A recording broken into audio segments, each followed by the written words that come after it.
bahwa minum-minum memang. Saya minum, tapi lebih baik kita minum ramai-ramai lalu pulang dan istirahat. Iya, bersatu toh. Yang penting jangan sampai mabuk-mabuk sampai buat kacau. Apakah itu dibenarkan statement seperti itu? Mohon penjelasan. Coba setel radio kepada beliau sehingga saya akan jelaskan bahwa cara kerja setan itu seperti yang beliau omong tuh, sedikit-sedikit ya. Itu tuh pelan-pelan tapi berbahaya ya. Dan Anda punya kesaksian jelas ya. Dari isi Anda punya pertanyaan jelas. Dari isi pertanyaan Anda ketahuan bahwa beliau ini memang peminum. Tapi alasannya bilang rame-rame, jangan mabuk ya. Itu alasan saja omong kosong. Dan memang banyak pendeta yang latar belakang begini. Dia tidak bertobat, dia tidak betul-betul mau jadi penginjil. Dia melihat pendeta ini sebagai profesi saja. Sebagai ladang cari makan, cari minum saja. Sebab kalau dia betul-betul hamba Tuhan, harusnya seperti yang kita khotbah tadi. Kita jadi pengikut, dan pengikut itu dekat taat. Ya, Tuhan bilang kiri-kiri, kanan-kanan. Ini Tuhan bilang kanan, dia pergi ke kiri. Kenapa saya katakan demikian? Saudara kan tahu bahwa ayatnya terlalu banyak yang mengecam ya tentang orang misalnya mabuk-mabukan. Dan saya harus bilang ya, pemabuk itu tidak ada orang mabuk mulai langsung satu botol. Biasanya satu gelas kecil, sloki-sloki ya toh. Lama-lama jadi ketagihan dan terikat.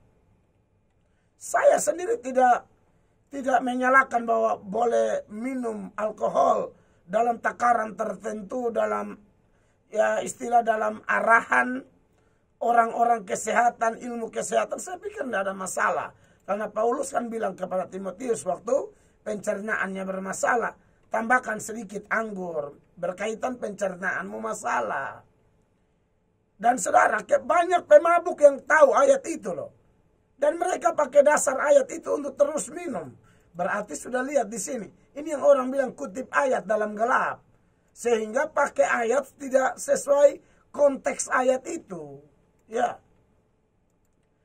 Saya percaya kalau hanya minum dalam artian seperti itu, tidak ada masalah.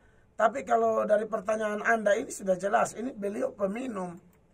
Dan kalau peminum-peminum seperti itu, ada banyak ayat sebenarnya yang mengecam. Bahkan Alkitab bilang pemabuk tidak masuk surga. Iya toh.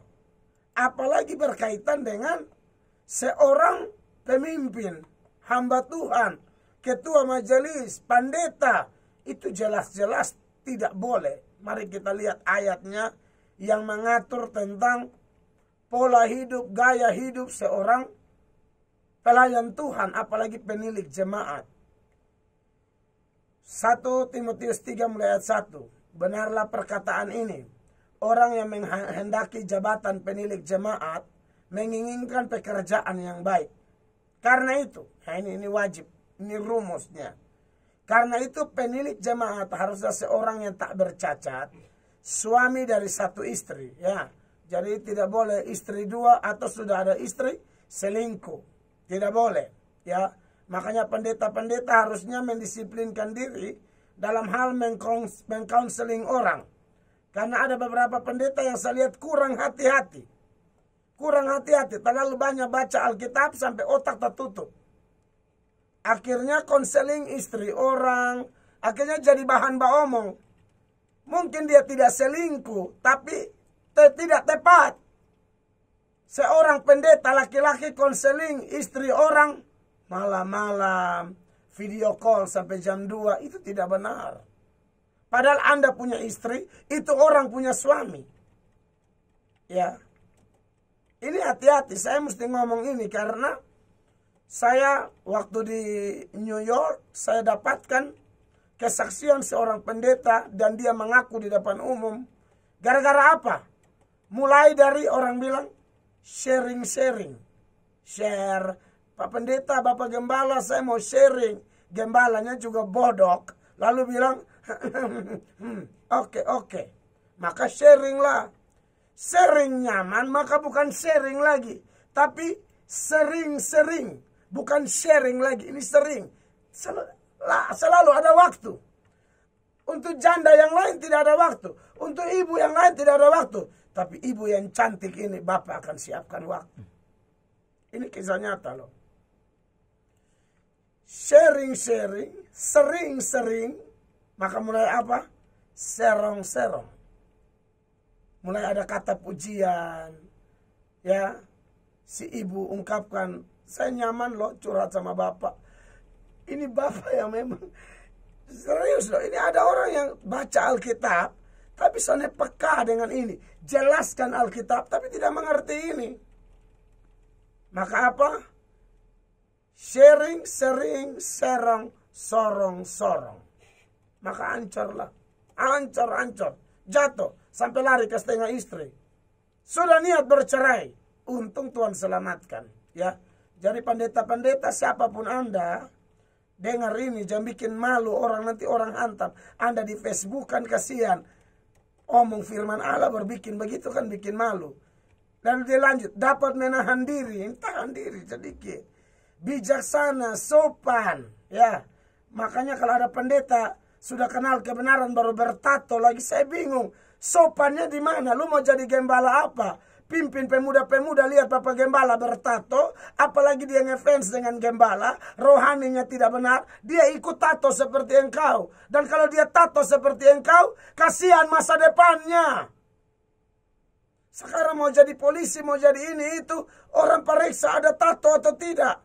Saya tidak anti dengan orang yang dulu sudah pernah bertato dan dia mau bertobat, tentu Tuhan bisa terima dia. Tapi yang saya persoalkan di sini, pendetanya menjadi tidak sopan dengan style-stylenya yang aneh. Bapak bilang ini supaya menjangkau orang.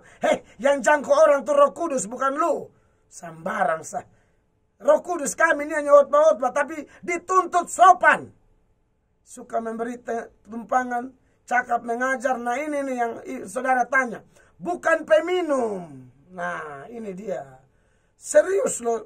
Jangan mau ya sekolah teologi ya, tapi tidak mau ikut ini semua. Nanti Anda bukan jadi gembala baik di gereja, jadi setan kau. Pimpin orang minum mabuk, minum rame-rame, yang penting jangan mabuk. Kau bisa ukur orang ini punya apa? Biasa di Kupang ada yang kuat minum, ada yang tidak kuat minum. Dari mana kau ukur bahwa minum rame-rame tidak mabuk? Sembarang saja pendeta model begini, mesti sinodenya juga harus pecat sebenarnya pendeta begini. Bikin sial di gereja, beta harus ngomong.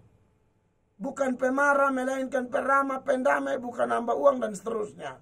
4, seorang kepala keluarga yang baik, disegani dan dihormati oleh anak-anaknya. 5, jikalau seorang tidak tahu mengepalai keluarganya, bagaimana dia bisa dapat urus jemaat Allah? Ini juga aneh juga.